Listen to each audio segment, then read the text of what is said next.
How we doing, lads? Yeah, we're good. We're gone. I can't lie, yeah. I feel a bit groggy. Oh, sir. And We'll get into that. We'll get into that. We shouldn't even have done the show with Sam, it's true, you know. Boy. I'm alright, man. Like Jerry, I feel a bit uneasy, man. Man, do you know what? Yeah, like just with the this whole Corona thing, I feel like I've been starting just hearing about it in the news. I've been starting to feel symptoms of myself. I know I don't have it, but it's a mental thing. Yeah, like I get a headache and I'm like, it's just Corona. That's what I got right now. Itch in your throat. Is it Corona? Is it? No, my thing is that obviously we went out innit yesterday. So Oh yeah. I got waved, boy. You had a good time. Yeah, it was good, man. Beer pong. Yeah. And all of that. Corona. Trust me, we were probably trying to hold our own cups. Trust me, it was not. That went out the window though. Yeah, after a while. But yeah, Corona's affecting everything. Premier League has been postponed for I think they said 2-3 weeks. Champions League football has been, European football has been postponed as well. So it's really taking a big toll on the whole football scene. Just the whole world. The whole world. It just seems like we watched it from China and how it's just managed to jump across the Atlantic. It's crazy. And it's like everyone now is in panic mode. Like Sam was saying, or someone was saying about how they went to the shop. And then there was nothing. There was no toilet paper, all these essentials. And it's actually a real thing. I'm like, I thought it was just Insta. I literally went Morrison's yesterday and there was nothing there. That's what I'm saying. You lot are not taking this serious enough. That's what I'm saying. You don't think it's not real. I don't know if it's Go because supermarket and see. I don't know if it's because I've watched these films and you see it over and over again. Do you know what I mean? So it's just like I don't feel it. I don't feel that I should be scared. Yeah. The thing is, you know what? I don't feel it as well. But when I'm seeing other people doing, I'm thinking, do they know something we don't know? Should I go and buy toilet tissue? No, because these men are cleaning out toilet tissue. Yeah, no, I'm not gonna do that. Not yet. But how you lot coping without no football? How you feeling? It's still early. It's still early days. To be honest, I'm actually alright because I can't even. Do you know I'm alright? It's because this season I haven't really been following the league, obviously because of United. But you still follow the results and stuff. Oh yeah. I definitely do. But you know what I feel more slightly is the NBA season out. Because obviously I was watching NBA. Alright. Yeah, I've been watching the NBA for 3 years now. So I'm feeling that more than the league. There's nothing. There's nothing. It's just sports in general. Yeah, no sports. I'm gonna have to watch relays. Yeah, I think that's what I've been watching. I've been watching lacrosse. No, these are lit sports, you know. I didn't know lacrosse. Yeah, lacrosse is actually sick. Wait, what's lacrosse again? It's like lacrosse. Yeah, that's good. The dangerous sport, you know. These men are. It's like outside hockey, but man on foot, kind of. You got a net. Yeah. Mad. Nah, it's a big game. I like it. I do like it. But yeah, we are here today to discuss Kwame's journey. We've been waiting for this one. Come on. Why you say like that?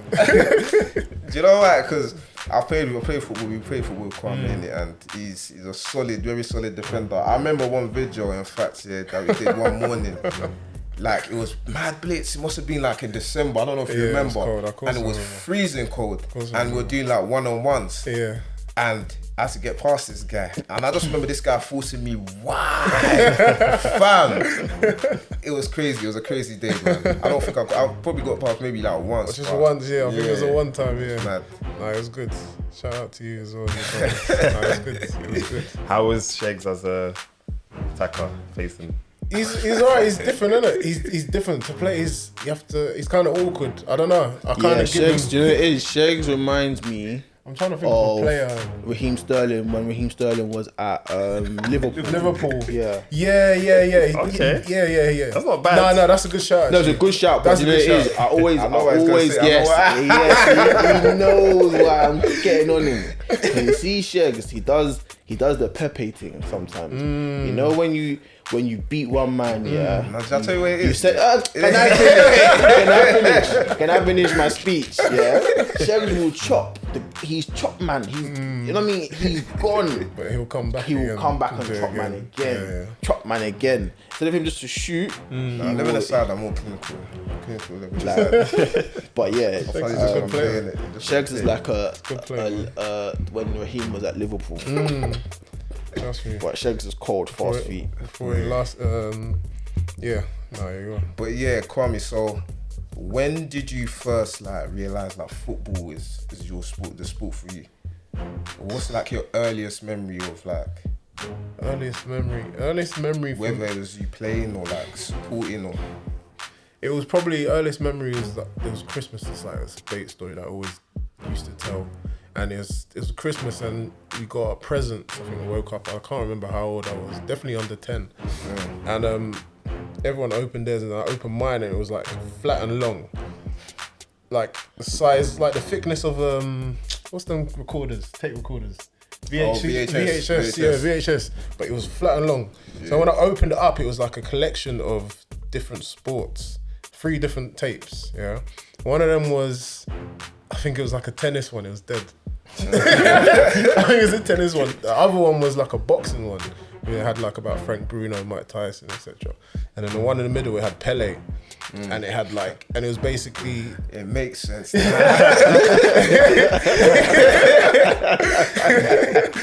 the Pelé one was like, it was training, it was everything like to do with him and Brazil. I can't believe it. I can't remember what the name is, but it's on, I think it's on Amazon Prime or whatever. But it was just, it was like one of the early documentaries and he just took you on a day-to-day, like what he does training, how he eats, what he does when he's injured, and I used to just watch it religiously. I'd watch it. I watched the boxing one as well. Yeah. But the football one was just something about it that, and then from then on, obviously just playing out. I used to just play out in the area, kickball. You kind of notice a few things now and again. But yeah, it's definitely that watching that Pelé thing, I was like, right, like this is sick. I want to do that. Yeah. So that's how it started for me. And then obviously my team was Arsenal. You know, Ian Wright, you know, Tony Adams, etc., etc. So I just remember living back and just thinking that we was the best team ever. Do you know what I mean? Like it was, and it was just always success. It was always like we was always winning stuff. So now having it now is just completely different, a completely different contrast because I've never been an Arsenal fan and we've been this bad at the moment compared to how it was before. But yeah, we'll get onto that later. I remember Sam getting onto you the last episode about Pelé being your favourite player. But it's making sense now. Bro, the VHS thing. Yeah, the VHS, bro. It was the, oh man. Was he always your favourite from then? From then, yeah, because I was just like, who's this kid? Like, and they told you about his whole like going from Sao Paulo and everything like that. And when he moved when he was younger, then he played for the national team at like 16, 17. You're like, raw, like you won the World Cup at that age. And you dominated it, like, do you know what I mean? So I was just in awe. I was in awe. He was like how I look at Messi. Do you know what I mean? I was just like, rah, I want to be like him. So yeah, just. Before we get into like your actual like journey, like in terms of like teams and stuff like that, I just wanted to know: were you always like a defender or defensive minded player, or like was this something that you grew into? No, that's how it was. Because everyone wants to be top striker. Everyone wants to score goals. Not me though. I wasn't a striker. I didn't want to. That's it. Just always use the Yeah, no. For me, it wasn't like I wanted to be a striker. It was just more. I just like to score goals, or I like to just have a good touch or something like that. So like midfield was probably where I always used to like playing, or you know, kind of where I learnt my craft a little bit. And then as it went further on, like my career was more like, all right, defending. I like tackling, man. You know what I mean? Like you see a man that's doing like bare skills or whatever, and I used to just be like, get him, like tackle him. So I love a tackle, and you know, I love a challenge. So do you know what I mean? That was my thing. That's find that so weird, like, because obviously I'm an attacking player. I find it weird that there's some people that take joy in tackling, whereas I take joy in running someone. I find it so weird. No, it's just what, like, obviously I love going past people. I love like scoring and things like that, but it's also the other side of the game I love as well. So it's just trying to get that balance. Like, it's trying to get that balance for me. So wait, what was your position? Me, like, I used to play centre mid. Centre mid. Yeah. What would you like a DM? Or actual centre mid? No, like DM. Sometimes, like, obviously, they used to put me, like, centre back. I would always, like, go between, like, centre back, left back, or centre mid. I would just always just float in between those three. Left back. Yeah, left back was, like... Left back, to be honest, was... Listen, Kwame's got a wicked left foot, you know? He left footed? Yeah. I didn't even realise. Left back I used to love left back because you had so much freedom, like, and like when I think a couple previous guests have mentioned, like, you know, Roberto Carlos and things like that, when you watch them and you're like, right, you can do that. Like, so when I used to play left back, I would always be up. I'd push all the way up because they didn't know what to do. I don't know what it was. Like, they didn't anticipate, oh, look, there's a left back, there's an extra man at the back. What do we do? So I used to try and make use of that. But yeah, centre mid, I used to play for like my first team. It was like centre mid. Okay.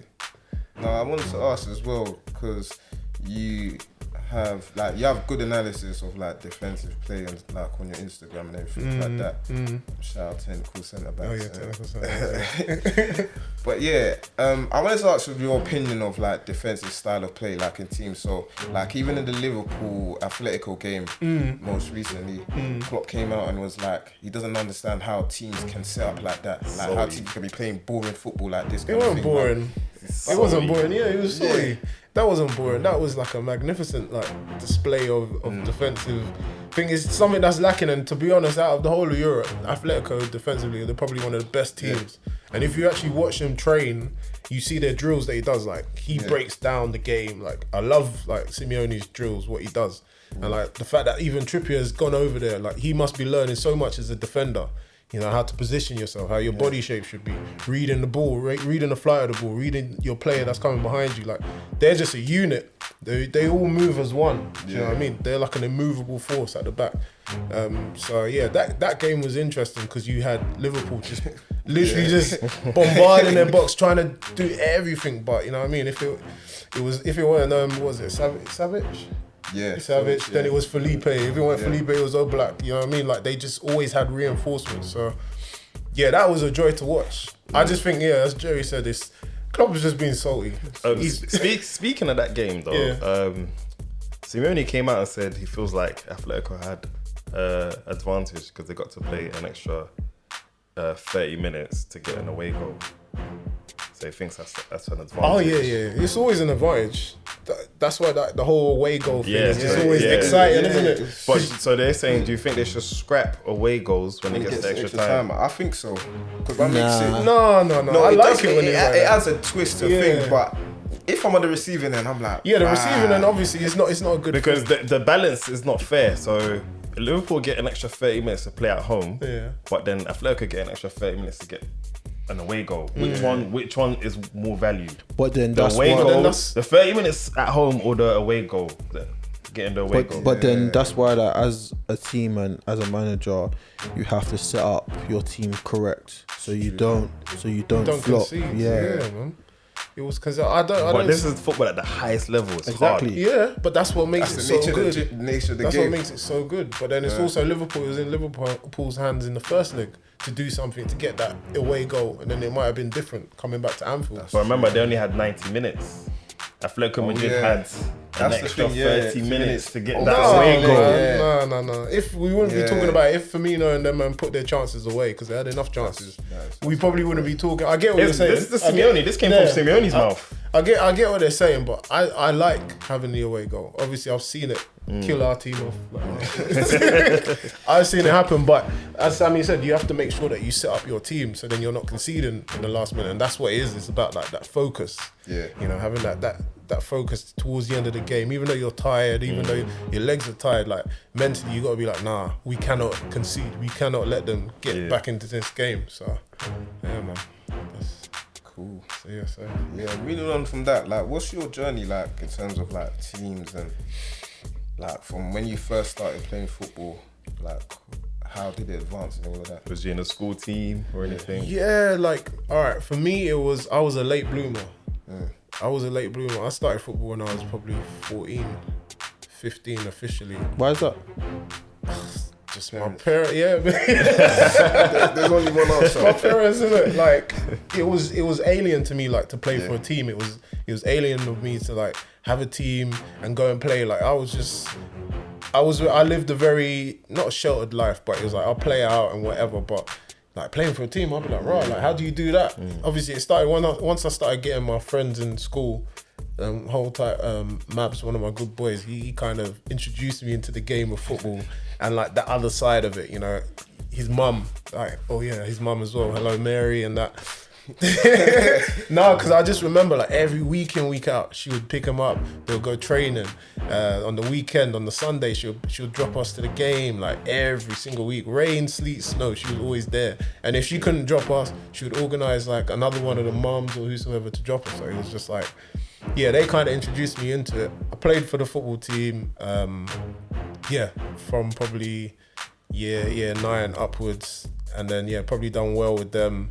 Year 10, 11, we done pretty good.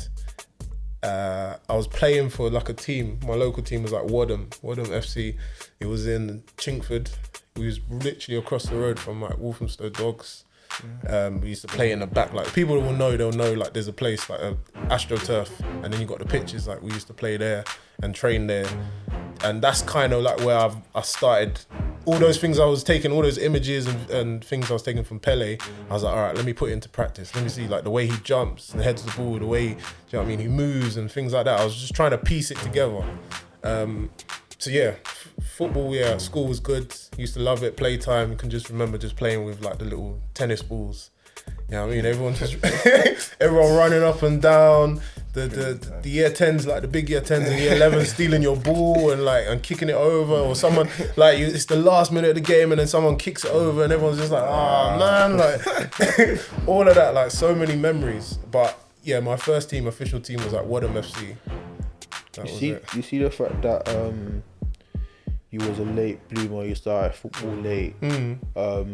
Looking back at it now, do you kind of like wish that your parents kind of supported you more to do training at a younger age? Yeah, I mean, what child that loved football wouldn't want that? Like we always want our parents to support us in whatever. If it's not football, you know what I mean, like maybe it's drama or dance or something like that. You want your parents to be a part of it, but Is there any resentment towards? No resentment. But then I'm at that age now where I'm looking from their perspective. I'm looking as an adult and putting myself in their shoes and thinking, you know what? If I was a parent and I had to raise my kids, what are the priorities? Like, obviously, I want my kids to be happy, but I've got to make sure we put food on the table. We've got, electricity, gas. Do you know what I mean? I just remember dad in and out, like going to work. Mum, she had 2 jobs. She's working in my school, like my primary school and everything like that. So I can just remember them working. So in a sense, it was just more, I didn't even bother asking them. And then because my boy, like Mabs, or Jason, his mum was the one that kind of like, she was like a mum to me as well. So she'd just be like, oh yeah, meet us at the house 6:30. We'll drop you. We'll go to training. So it didn't really feel much of a thing. Like, oh man, like if my mum was here, I would win, or do you know what I mean? I'll train harder. But I mean, like the reason why I asked, like in terms of like, you starting football at a younger age. Yeah. Do you think that, I don't know, maybe would have propelled you to, I don't know, possibly get into a team quicker and maybe get seen by, professional clubs or stuff like that? Yeah. If I started, and that was kind of the thing always, like throughout the career, or my career, playing career, was like, oh man, if we just had you when you was about 2 years younger or something like that, I would have been able to put you into a team. Like I've had coaches say that to me, or oh man, you just missed it. You just missed the boat. So it wasn't like a resentment towards my parents. I was just one of those things. Like I was just like, well, boy, it is what it is. Like, maybe it's just not meant to be. But you just, as a kid or as a child, you'd always just be dreaming. You know what I mean? You always be dreaming. So yeah, hopefully that answers your question. Oh yeah, no, of course. This is so strange being in the middle. My God, Sammy done well the other week. Done well, man. But was there ever like a point, later on in the later years, that you kind of come to a realization that becoming a professional footballer, because I'm assuming that was a dream at a point. Yeah. Was there ever a point that you got to that realization that you're like, yeah, I'm not like gonna become a professional footballer? Yeah, there was a point. But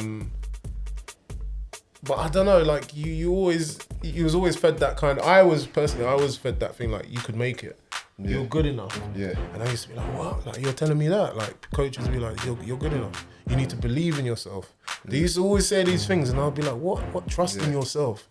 I'm like, what do you mean trust in myself? Like, I don't get it. But it's only now, like, as I've gotten older, I realised, like, those are moments that I needed to build, like, my character. Yeah. But for me, like, when I was like, that's it, I couldn't make it professional, was probably when they, like, this is skipping a lot, but we'll go back to, it was probably when I was told that I was diagnosed with a heart disease. So then it was just like, the doctor was just like, yo, you can't play no football. You can't run. You can't do anything. Like, you shouldn't do anything like physically exertion. You can't do it. And I was like, what? Like, not even like press ups or sit ups. And he's like, no. But that was, so that was like when my world just crashed. How old were you when you got told this? That was old. This is like early 20s. So this is early 20s, you know what I mean? So we're skipping a lot. But that's when I officially thought, that's it. All before then, I was like, no, I could make it. So, before the doctors told you about, your heart condition, did you know about it before? Did I know about it? Yeah. No, I was none the wiser. Okay. No, I was none the wiser, man. I just play football. That's me, innit? I play football. I train. I play every day. I was like how I played today. Like, I do 7 aside, I do 11 aside. I used to do that all the time. Like, that was nothing. Not that I was fit. Not that I was like fit at that young age, but I just used to enjoy the game. So I didn't know. It was only when I started, there was little symptoms that happened when I was throughout my youth, or stages that happened where it was kind of signs. But I just think at the time, you didn't really see it. You didn't really see it. It was just kind of, maybe I'm just tired, or do you know what I mean? And then when I went to the hospital as well, once the first time it happened to me, where I had I blacked out, they done like so many tests, blood tests, etc., and they were just like, we don't know what it is. So I was like, cool. Like, maybe I was just tired and I just blacked out or something like that. But yeah, from then on, like 23 or whatsoever, and I got told, that's when I had to like change my whole life in terms of how I looked at football, how I play, etc. But yeah. So like, even going with like the diagnosis of like the heart disease, was this as a result of like, maybe you felt the symptom like after playing a match or something, or was it just, I want to like have an insight as like how you got diagnosed kind of thing? Alright, so throughout my life there was moments where, like, it's probably 3 moments where I blacked out and I didn't know what happened. One of them was I was running for the bus, which I would always do in the mornings. I run for the bus, but I was going to the station for mum to the shop, and I got on the bus. How did you say? Just probably like 15, 16, yeah. Got on the bus, get my breath. It was just literally like 3 stops, and then you'd be at the end of the road, and then I jumped off. Got off. As I got off, I just woke up, and I was like, what the hell? Mad. Off the floor, people like looking at me like, oh, you alright? Like, what's wrong with you? Is you okay? You okay? And I was just like, yeah, I'm alright. Like, I felt it was like my breathing. There was something about my breathing, it wasn't right. And it was just this message in my head was like, uh-oh, this ain't normal, yeah. So I'd like caught my breath, and then I was just sweating bare, and I was like, alright, yeah, I did run. But I didn't run enough to sweat like that. You know what I mean? The ratio of sweat that I was like, whoa. And like, they were just like, you alright? I was like, yeah, I'm cool. And then I just got on with my business. And I ran home. Even after that, I ran home and told mum. And that's when they took me to the hospital first. But it was nothing at that time. Then it happened years later when I was at uni. I was running to training and went to go and play training. Like, first minute, all right, guys, let's warm up. We warmed up. And then after the first lap, I had that feeling. I was like, no, this ain't right. So let me just sit out. As I sat out, it was like the fence. It's like those metal fences, like the like octagon shape or whatever. Yeah. And then I just remember having my hands in there and then just slowly going down, because your legs just go dead. Wow. I went down to the ground and I just lay down. It was like my body was just like, just lie down. So I lay down on the floor, and then like I could just hear the noises, everything started deafening out. And then it started coming back, and it was just like, yeah, all right, Kwame, you're right, mate, you're right. And I was like, yeah, man, I'm just tired. Same thing again, woke up and just covered in sweat. And I was like, raw, like, they're like, man, you okay? I was like, yeah. And I'd done the training session and I was fine after that. Right. So it's like, it happened, my body was trying to tell me, yo, there's something wrong with you. But one, I didn't, you know what I mean? I was young, I thought I was indestructible. I didn't pay attention to it. And then even when I went to the hospital, they were just, the technology, they couldn't find it. They probably didn't know what it was, even though there were probably cases of it. So yeah, that was, hopefully that answers the question. Crazy, man. I was thinking about, but here you are playing 7-a-side and 11-a-side. Yeah. So what is actually your the condition? What it's called? If you can explain. The condition is called hypertrophic cardiomyopathy. What is that? Long name. I know. Hypertrophic is basically in like scientific terms is the thickening of the muscle. So basically what they're saying is that my middle chamber of my heart is more thicker than your average man. So then when my heart was trying to pump blood around my body, it wouldn't do it as much, or you wouldn't reach certain places. So what happens if it doesn't reach your brain, for example, your brain goes into emergency thing. It says, right, we need to switch off and level out. So that's why my legs, if you ever pass out, if anyone ever passes out, you feel like your legs go, everything goes and you just collapse. That's like your body's way of shutting down, emergency stop. So then all the blood can level out, and then that's why obviously I'd become conscious again, I'll be okay. But that shouldn't happen. You know what I mean? That shouldn't happen as a body. So that was it. The condition is quite common in athletes. It's quite common, obviously, in black athletes, and you've seen athletes or sports people that have actually died from it. Or you hear those stories of like they collapse on the pitch, and people used to be like, "What's happened?" Oh, like Fabrice Muamba. Yeah, Fabrice Muamba. I think his one's a bit slightly different, but again, it's still termed. I think it's still termed as like a heart disease or whatever. But do you know what I mean? He was a fit athlete. He was a professional, so it was a shock to the world. So how do you keep? What has the doctor said for you to do for like the blackouts to not happen again or stuff like that? Or do you have to keep fit? Do you have to eat right? What is the solution? They said to just stop what you're doing. So there's no cure. There's no cure. There's no magic pill. So then, really, right now, you shouldn't be playing no sports whatsoever. I shouldn't. No, I shouldn't. On paper, I shouldn't. I shouldn't even be here. So then, like, if you translate that into when I'm playing football, I play it from a different area, different energy. Like I'm playing like, and it's selfish of me. It's very selfish of me. And like, I went for a stage. Before I had my operation, I went for a stage where I was like, I don't care, like, I want to play football. Like, that's me, that's my thing, innit? Like, how are you going to tell me not to play football? Like, that's taking everything away from me. Yeah. Because that's my exit, that's my little freedom. Just those 90 minutes of me just being on the pitch. No hassling, no stress, anything like that, and I can just enjoy it. And I used to feel good because people used to be like, you're good. And getting that as a young person, like, when someone's always telling you you're good, it's like gold dust, isn't it? It's addictive. You want more. So that's why I always love playing football. But yeah, it's just, man, it's mad. That's why I play with a different, and that's why I'll get angry and I'll get upset because I'm like, you lot ain't trying. And I see a man that stops running, and obviously people will be like, chill, man, what's wrong with you? I'm like, bro, like, just that inch. Like, you could have made that inch. Like, don't you understand? I'm playing, and like people used to be like, I'm tired and that, and I used to come with that angle that, well, I got a problem with my heart, like, and I'm still here, but I shouldn't do that because that's not setting the right example. Do you know what I mean? So I went through so many trials and tribulations, like mental health, like issues, like me doubting myself, going through depression, like all of that. So like every game I play is like a blessing. When I wake up, it's like it's a blessing. Like I'm just happy. So that's why